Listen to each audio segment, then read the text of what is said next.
7व्या आठवड्यात अनुश्रीला कळालं की टोळीमुळे आपलं नुकसान होतंय असं रोशनला कधी कळणार. म्हाताऱ्यांनी या लहान मुलींना वेड करून ठेवले. रोशनला पण सांग जरा बाई. अनुश्री, रुचिता, तुमच्यात खूप पोटॅन्शियल आहे. विशालच्या नादी लका लागू तुम्ही तुमचा गेम स्वतः खराब करताय. अनुश्रीला जे कळलं ते रोशनला कधी कळणार.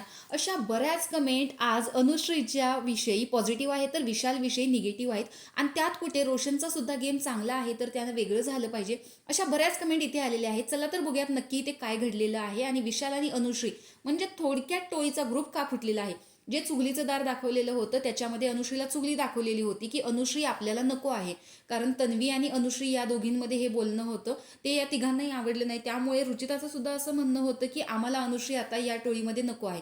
तर अनुश्रीचं म्हणणं आहे की रोज सकाळी उठायचं मी सगळ्यांसाठी करायचं, कारण एका एपिसोडमध्ये आपण पाहिलेलं होतं ज्यावेळेस रुचिता बसलेली होती तन्वीची कॅप्टन्सी असताना, त्यावेळेस अनुश्री स्वतःहून रुचिताला चहा द्यायला आलेली, विशालला चहा द्यायला आलेली, म्हणजे दूध होतं काहीतरी ते दूध द्यायला आलेली.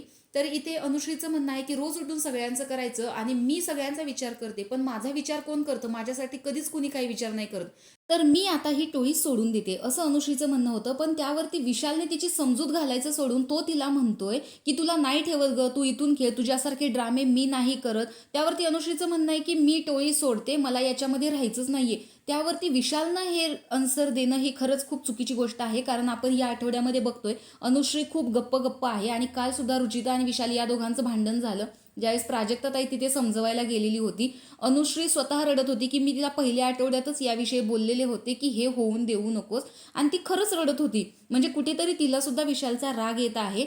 आणि थोड्याफार प्रमाणात म्हणजे काहीतरी नॉर्मल गोष्ट असेल तर विशाल समजून घेतो एक टोळीचा मेंबर म्हणून, पण काहीतरी गोष्ट त्याच्या विरोधात घडली ना, आता अनुश्रीविषयी तू असं का बोलतेस, तू आमच्या विरोधात का बोलतेस, असं प्राजक्ताची सबटोळी येऊन विशालला हळूच चिकटलेली आहे. ती सुद्धा म्हणतो तू असं का बोलतेस ग, अरे जिथे चूक असेल, काल सुद्धा तन्वीच्या बाबतीत जो बाथरूमचा मुद्दा झाला तिथे सुद्धा अनुश्री जेवणाचं ताट घेऊन आलेली होती आणि सांगत होती की हे चुकीचं करताय तुम्ही. तर चुकीच्या गोष्टीत बोलताना सुद्धा तिला अडवलं जातं की तू आमच्या विरोधात नाही बोलायचंस, तू एकट्यात घेऊन बोल.